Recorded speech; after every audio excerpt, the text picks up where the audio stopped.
એમ છો મારા વાલા મિત્રો, અમે અત્યારે પહોંચી ગયા છીએ ડાકોર ધામમાં. તમે જોઈ શકો છો મારી પાછળ જે હોળી હળગાવી છે, આ ડાકોર ધામની સર્વપ્રથમ હોળી છે.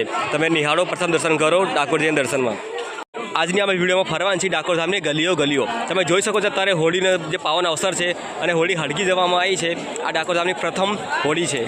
તમે નિહાળો અને તમે દર્શન કરો, લાઈવ દર્શન કરો.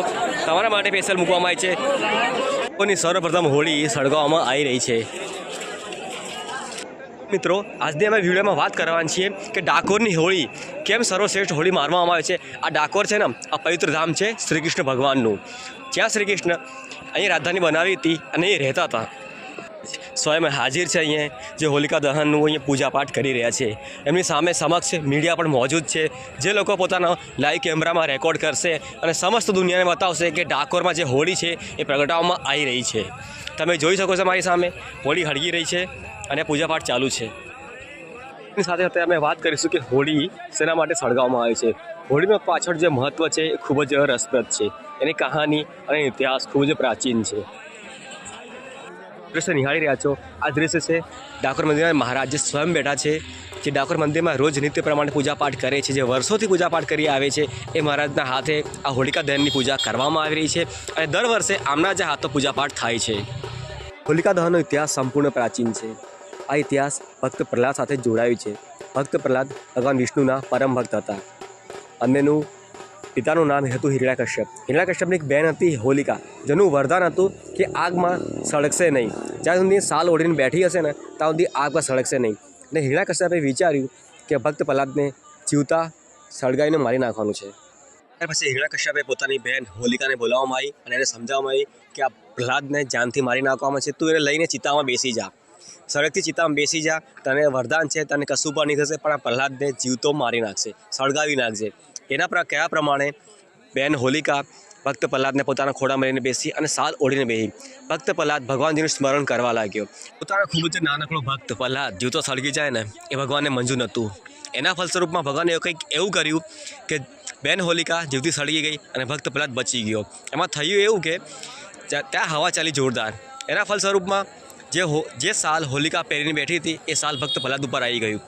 ભક્ત પ્રહલાદ તો બચી ગયા, પણ એના ફલસ્વરૂપમાં હોલિકા હળગીને મરી ગઈ. આ હોલિકા દહન અસત્ય ઉપર સત્યની વિજય હતી, એનું પ્રમાણ હતું. એની ખુશીમાં લોકોએ દ્રશ્ય જોયું અને સ્વીકાર્યું કે અસત્ય ગમે એટલું મોટું કેમ ન હોય, સત્યને હરાવી શકતો નથી. અને એ દિવસથી લોકોને પોતાની મનમાં શ્રદ્ધા રાખીને લોકો હોળી પ્રગટાવે છે. જગા શહેર નાકે ગલી લોકો પોતાના મન પ્રમાણે લાકડા ભેગા કરે છે અને એમાં ઘી તેલ બધું નાખીને હોળી સળગાવે છે. ભક્ત લોકો હોળી સળગાવે છે, અહીં ચારો તરફ પ્રદક્ષિણા કરે છે, પૂજાપાઠ કરે છે, ધાણી ચડાવે છે, અર્પણ કરે છે અને ખજૂર પણ ચડાવે છે. હોલિકા દહનનો સમય હતો ભાદરવી પૂનમનો અને એ દિવસે લોકો જોશખોરથી મનાવવામાં છે, એક તહેવાર તરીકે મનાવવામાં આવે છે. આ દિવસ અસત્ય ઉપર સત્યની વિજયનો હતો. એટલા માટે એની ખુશીમાં ભગવાન શ્રી કૃષ્ણનું પરમધામ એટલે કે ડાકોરમાં લાખોની સંખ્યામાં એટલે કે લગભગ 20 લાખથી પણ વધારે પબ્લિક ચાલતી જાય છે. જે ભક્ત શ્રદ્ધાળુઓ ચાલતા જાય છે ને એમની સેવા કરવા માટે પણ હજારોની સંખ્યામાં સેવા કેમ્પો લાગી જાય છે. આ જે દૃશ્ય તમે જોઈ રહ્યા છો આ હોળી ડાકોરની છે અને અમે ત્યાં મોજૂદ હતા. આ સીનને ઉતારવા માટે, રેકોર્ડ કરવા માટે, તમારી સામે પ્રસ્તુત કરવા માટે અમે સૌથી પહેલાં ત્યાં પહોંચી ગયા હતા.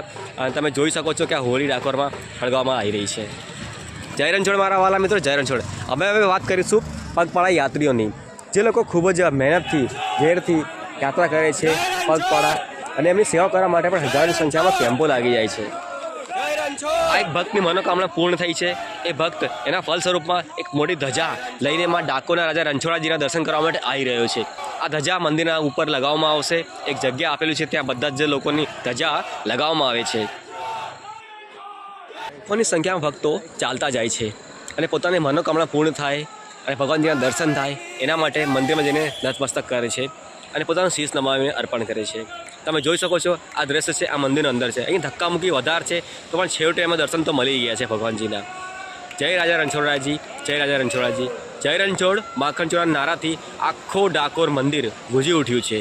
તમે જોઈ શકો ચારો તરફ ભક્તોની ભીડ છે અને હજારોની સંખ્યામાં ભક્તો અહીંયા ઉપસ્થિત છે અને એમની રક્ષા કરવા માટે પણ પોલીસનો બંદોબસ્ત છે અહીંયા.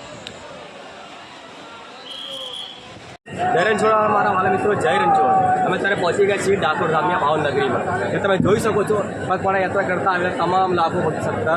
તમે જોઈ શકો મારી પાસે મંદિરનો મેન એડ્રેસ ગેટ છે અને આ ડાકોર મંદિરનો મુખ્ય પ્રવેશ દ્વાર છે. જ્યાં હજારોની સંખ્યામાં ભક્તો અહીં પ્રવેશ કરવામાં આવે છે. અને એક બીજો ગેટ છે, એક્ઝિટ ગેટ છે. ત્યાંથી લોકો દર્શન કરીને ત્યાંથી બહાર નીકળ્યા છે, એટલે ભીડ વધારે થાય નથી. સારી વાત છે કે એક જગ્યાથી અંદર દર્શન કરવા માટે જવાનું અને બીજા દરવાજાથી આપણે બહાર નીકળી જઈશું, એટલે બીજાને પણ દર્શનનો લાભ મળી શકે. જ્યારે પણ ડાકોરનું નામ આવે ને ત્યારે ભગત બોડાણાનું નામ આગળ આવે એટલે આવે જ છે. ભગત બોડાણા એવા ભક્ત હતા ભગવાનના, જે પોતે કેટલા વર્ષોથી ચાલીને એમની યાત્રા કરવા જતા હતા. અને એક વખત એમની તબિયત બગડી, એ ચાલી શકતા નહોતા, એ ગાડામાં જતા હતા. એ ગાડું સ્વયં ભગવાને ખેંચ્યું હતું.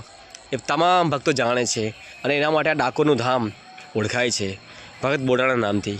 જય રણછોડ મારા વાલા મિત્રો, જય રણછોડ. જો તમને આ વિડીયો ગમ્યો હોય તો વિડીયોને લાઇક કરજો અને ચેનલ સબસ્ક્રાઈબ કરજો.